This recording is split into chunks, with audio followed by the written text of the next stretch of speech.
Salut, c'est Doc, j'espère que vous allez bien. Dans cette vidéo, je vais vous parler du projet Storj. C'est une solution de stockage décentralisée qui va donc vous permettre de stocker vos fichiers de manière décentralisée, mais qui va également vous permettre de rentabiliser l'espace de stockage dont vous ne servez pas. Je ne vous en dis pas plus et je vous laisse découvrir tout ça au travers de la vidéo.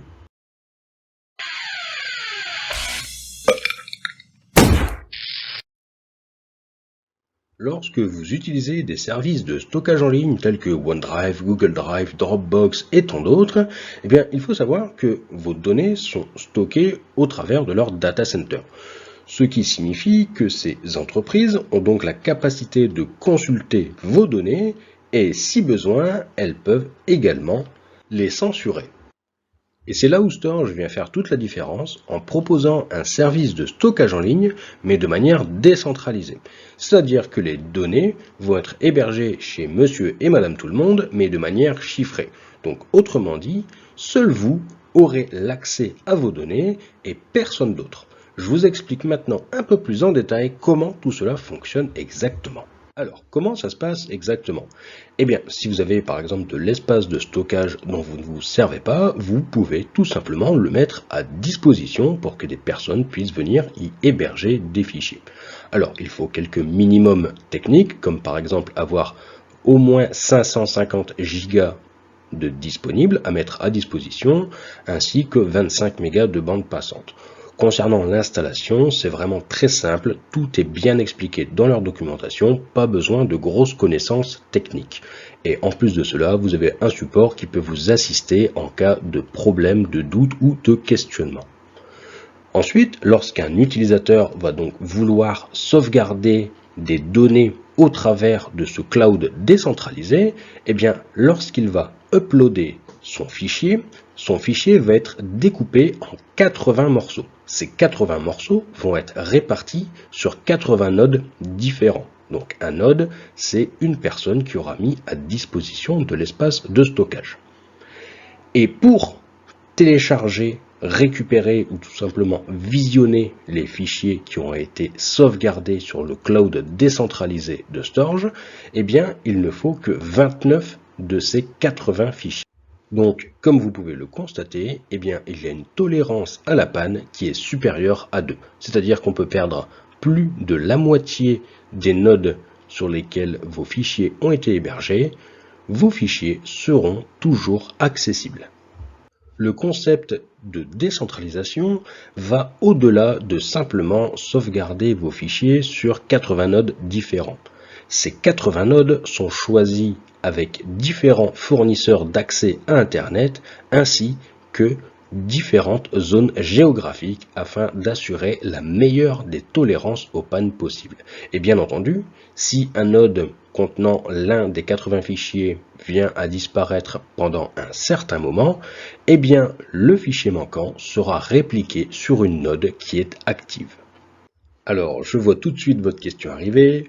Combien cela rapporte-t-il de mettre à disposition son espace de stockage? Spoiler alerte, ne comptez pas devenir millionnaire avec cette formule. Je vous laisse regarder les tarifs en détail à l'écran et à titre d'information, sachez que j'ai mis 10 Tera de stockage à disposition pendant environ un an et que cela m'a rapporté à peu près 80 $. Lorsque vous êtes payé, cela se fait au travers du token Storj, donc pas besoin de compte bancaire, etc., ni même de KYC. Côté utilisateur, vous avez 150 gigas d'offert. Alors, on va pas se mentir, à mon avis, ça c'est une offre de bienvenue et cela ne va pas durer dans le temps.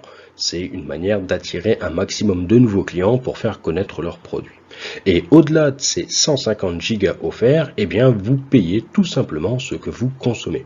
Pour payer, c'est soit par carte bancaire ou alors vous pouvez payer directement avec le token Storj. Alors, je ne vais pas vous faire le tour du site web, vous verrez, il est très simple à prendre en main. Néanmoins, je vais vous parler d'une petite particularité à laquelle il faut faire attention. Lorsque vous allez vouloir déposer des fichiers au travers de l'interface web, vous allez devoir créer ce que l'on appelle un bucket. Donc, pour faire très simple, c'est un espace de stockage qui sera réparti au travers des différentes nodes. Lors de la création de ce bucket, cela va vous demander de rentrer votre mot de passe ou alors vous proposer d'en générer un.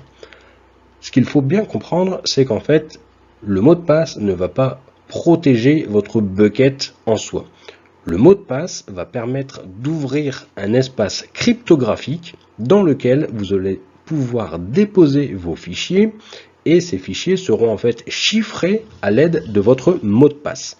Donc, vous pouvez par exemple créer deux espaces différents à travers votre bucket. Si vous ouvrez par exemple votre bucket avec le mot de passe AZERTY, eh bien vous allez avoir un espace qui va s'ouvrir et tous les fichiers que vous allez déposer dedans seront chiffrés à l'aide du mot de passe AZERTY. Et vous pouvez rouvrir exactement le même bucket, mais avec le mot de passe TOTO123, y déposer un autre fichier qui, du coup, sera celui-ci chiffré avec le mot de passe TOTO123. Et ces deux fichiers seront bien à l'intérieur du même bucket et forcément vont être comptabilisés dans votre espace de stockage. Mais si vous voulez déplacer, admettons, le fichier PDF à côté de celui du Word, eh bien, vous devrez retélécharger votre fichier PDF, ouvrir votre bucket avec le mot de passe 123 et le déposer à côté du fichier Word. Et bien entendu, il ne faudra pas oublier de le supprimer de l'autre côté afin de ne pas trop gaspiller d'espace de stockage. Ça y est, nous voilà arrivés au moment de s'il vous plaît monsieur, un petit pouce bleu, pouvez-vous vous abonner? Mais vous savez l'essentiel pour moi, c'est de partager l'information. Et oui, car le partage du savoir, c'est ce qu'il y a de plus important. Bon, ok, un petit don en crypto, ça me ferait bien plaisir aussi. J'espère que cette vidéo vous aura plu. Comme d'habitude, s'il vous reste des questions, surtout n'hésitez pas à venir me voir sur Twitter. Et bien entendu, n'hésitez pas non plus à consulter les liens que je mets en description. En général, il y a vraiment de quoi répondre à la majeure partie de vos questions. Sur ce, je remercie encore 1000 fois toutes les personnes qui m'envoient des petits mots d'amour, tous ceux qui sont là pour me soutenir au quotidien, ça fait toujours chaud au cœur de voir vos petits messages, donc surtout n'hésitez pas, continuez, moi c'est ce qui me motive personnellement à continuer. Bon, par contre, je ne vais pas vous mentir, là d'ici peu, je vais me prendre un petit peu de vacances, mais je reviens très bientôt. Allez, ciao ciao!